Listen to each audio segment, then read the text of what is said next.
Let's be honest. We don't know anything about our elected officials. They're hidden behind curated social media profiles and press releases to the point that they often seem barely human. We're here to break down those barriers and get under the hood of their real character. Our guest today is the former Assistant Secretary of State, Tom Malinowski. My name is Scott Salmon, and this is Politically Driven.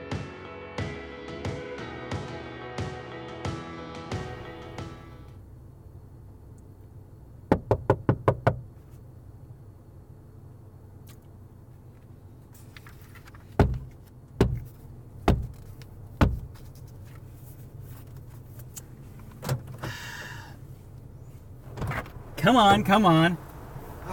God's sake, Salmon. What do you think? You're busy or something these days? Not really, no. No? Yeah, it's a nice, beautiful weekend. Yeah, you want to go for a ride? Yeah, let's go. Let's do it. My mind was blown by the first Star Wars. The next two didn't do it? Well, I'd already seen one, but the special effects in the first one, that was the first time anyone had seen special effects like that. Right. You know, and so I remember being in the movie theater when the credits ran, and then there's that first scene where the camera goes to the planet. The camera, you see deep space, and then suddenly this Star Cruiser enters the scene, and I remember everyone in the movie theater just audibly gasping. Really? Because it was so new. We're going to do a game. It's going to be a lightning round of questions. I want you to answer these questions as quickly as you can. I mean, you got 1-2 seconds to answer, okay? So spit out the first thing that comes to mind. But my staff didn't give me talking points for this part. No. So this is going to be the real you. All right. Okay, and we're going to start off bold, okay? Okay. You ready? Remember, as quickly as you can. Okay. Okay. Are you now or have you ever been a member of the Communist Party of the United States? No. Who was the worst teacher you ever had growing up? Miss Jones. Miss Jones. Okay. You could travel anywhere now for 24 hours, not including travel time. Where do you go? Antarctica. Okay. Is a hot dog a sandwich or a taco? Sandwich. Okay. When you eat tacos, do you turn the taco or turn your head? I turned the taco. Okay. What house in Harry Potter would the Sorting Hat put you in? Well, Gryffindor, obviously. Obviously. I would definitely be a Ravenclaw, but okay. Pancakes or waffles? Go. Waffles. Who is the greatest Yankee of all time? Babe Ruth. Incorrect. Bernie Williams. Who is the best superhero? Superman. He can do everything. Fair enough. And I'm for truth, justice, and the American way. That's what this campaign is all about, Scott. That's the slogan. What was your favorite music album to listen to growing up? Depends on which age, but the first one was Yellow Submarine. That's a classic. All right. Am I hitting you in the face with all these? No, you've missed every time. Good. What was the name of your first girlfriend? First name. You don't have to give us a first name. Well, I wanted it to be Greta, and she did go to the prom with me, so not sure if it would be qualified. Okay. What is the most reckless, dangerous thing you've ever done? Run for Congress. Who was the main negotiator for the United States for the Treaty of Ghent, which ended the War of 1812? John Kerry. He was alive in 1812? Well, you know. He may have been alive in 1812 for all I know. Should I know this? You should know this one. John Quincy Adams? There it is. Whew. Yes, you actually did pretty good. I think you did decently well. I will take this note card. All right. Put that one back there. Okay, and we're off. That was fun. I should have turned there. When you go out canvassing and you say that you're running against Leonard Lance, what's the usual reaction you get? I get different reactions. There are some people who roll their eyes and just say, "Oh, we're fed up with him. He hasn't done anything. He's weak." Interestingly, I get that reaction from some Republicans I meet. Really? Who will say, "Yeah, we're fed up with him. He's all over the place. Doesn't stand for anything." Right. And I've met Republicans who I've sensed would vote for me because they feel like I stand for something clear. Right. Even if you disagree with it, at least it's something. Even if they disagree with me more often than they might with a Republican politician, then I find that interesting. I make a point of not attacking him personally. I try to steer the conversation to the issues, and to the question of who can deliver results on the issues that people care about. Would you say that most people even know who he is? I had a conversation with a very senior Republican senator earlier this year. I will not name him. Okay. But he asked me, so Tom, who you running against? The accent may reveal, may narrow it down for you. And I said, well, Leonard Lance.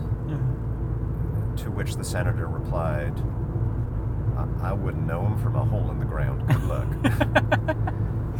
And that's not a criticism of his character. He has not been successful in making his mark in the 9 years that he has been in the House of Representatives. What is the nerdiest thing you've ever done?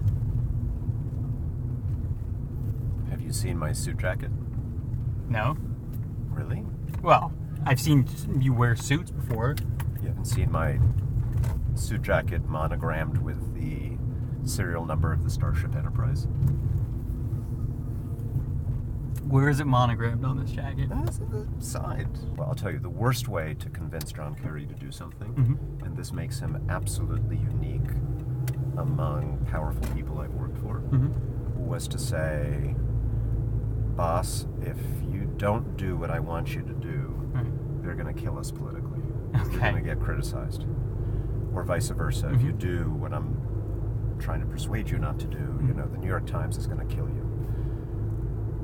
His response to that would always be, oh, I don't care about that. it would motivate him to do the very thing that, Okay. The best way to convince him would be to say, boss, there's something that I want us to try to do. It's the right thing to do, but I got to tell you, the chances of success they're not very. You always want to beat the odds. 5%. Like, oh, we can do that. Those are great odds. Those are great odds. So how does it work with guys like that, or like Malin Albright? Obviously, like Malin Albright, maybe not the best example, just because of her age. But do you text with these people like John Kerry? Do you send them like emojis? How does it? Or they don't do that. Is it too formal? Scott, government emojis are classified. I want to know if we could send a gift to Madeleine Albright right now. That's what I'm trying to build up to. I'm not at liberty to talk about emojis. I'm sorry. We're going to have to change the subject. I think any immigrant, any refugee in particular, to completely give up your life in the place where you were born, where you grew up, where you know everyone, where you have a profession, you have a life, where it's your culture, your language. It's an incredibly difficult thing to do, and it's something that's informed my impressions of refugees and immigrants to this country. It's not those who do it have made an incredibly difficult and often courageous decision. And I know that not from my personal experience, because it's easy when you're 6 years old, but from my mother's experience, when you're in your 30s, it's a profoundly difficult thing to do. Politics is not charity. No, Politics is about who can deliver results for people and to make their lives better. And he made choices, in my view, in the House of Representatives that rendered him incapable of effectively making the lives of people in this district better. And now he's trying to make up for those choices by occasionally voting independently from his party, but it's too late. He had his chance to become a John McCain type figure, and he chose not to be. I would want them to think of me as somebody who can deliver for them when it comes to the issues that affect their lives, whether it is the state and local tax deduction that we lost because of this horrific bill that the GOP Congress passed last year, whether it's investment in infrastructure, whether it's keeping our health insurance premiums from going up and up and up, whether it's protecting our kids from gun violence, whether it's standing up for the basic moral standards that we believe in, not taking kids from parents at the border, for goodness sakes. Lance cannot be, because even when he occasionally takes the right position, the most he can deliver is a press release. He cannot deliver legislation because the Republican leadership he votes for in the House will never even allow a vote on the bills that we need in New Jersey. Of all the accomplishments that you've had, what's the one that you are most proud of, but you never get asked about? I actually think some of the most rewarding professional accomplishments involved not like passing some big piece of legislation or something that felt like I was changing the world, but helping one individual person. There was a case I worked on at the State Department. For example, an American citizen, a young man named Mohammed Sultan, who was an Egyptian American who got himself in trouble in Egypt during the revolution there. Actually, after the military coup against the revolution. And he was imprisoned and tortured, mistreated very, very badly, went on hunger strike to protest his imprisonment and get our attention because he's an American citizen. But I succeeded in persuading Secretary Kerry and the White House that we would not do that. We would not restore aid to the Egyptian military until this one young man was out of prison.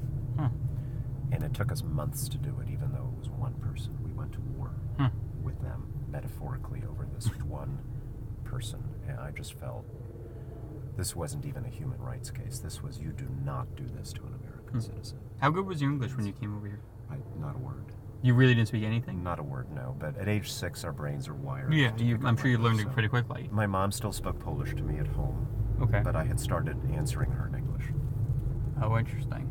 Did you learn it? Were you learning at school? Or were did your mom set up like classes for you or something?